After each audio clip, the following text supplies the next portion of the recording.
সুবহানাহু ওয়া তাআলা তখন এই মসজিদকে সামনে দাঁড় করে বলবেন আল্লাহ, তখন বলবেন তোমার দান এই মানুষটাকে তুমি চিনো? তখন সে বলবে আল্লাহ চিনি। এই তুমি আমার জন্য প্রতিদিন ফজরও তোমাকে ডাকছে, জোহরও ডাকছে, আসরও ডাকছে, মাগরিবও ডাকছে, ইশার সময় তোমাকে ডাকছে, কেন তুমি আসো নাই? মানুষগুলো তখন আল্লাহকে বলবে আল্লাহ ভুল করেছি, অপরাধ করেছি, দোষ স্বীকার করছি, আজকে মেহেরবানি করে দুনিয়ার জিন্দেগিতে আর একবার যাওয়ার মতন সুযোগ আপনি করে দিন।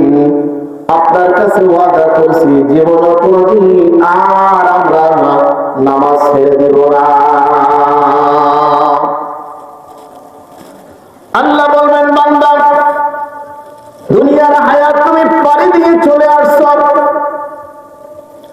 আজকে তোমাকে আর সময় দেওয়া হবে না, দুনিয়াতে যাওয়ার মতন সময় দেওয়া হবে না।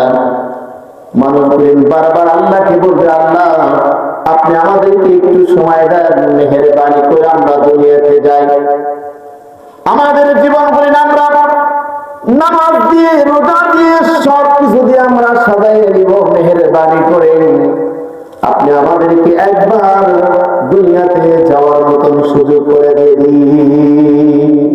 বলেন তো আর সুযোগ হবে? হবে আর হবে? মানুষ যখন ইন্তেকাল করে,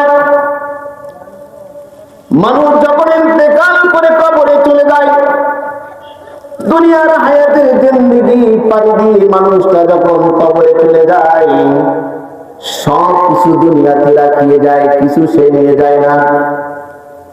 আল্লাহ সুবহানাহু ওয়া তাআলা এক জায়গায় দাঁড়িয়ে বলেন ইয়া আইয়াতুহান নাফসুল মুতমাইন্নাহ ইরজিই ইলা রাব্বিকি রাদিয়াতান মারদিয়াহ ফাদখুলি ফি ইবাদি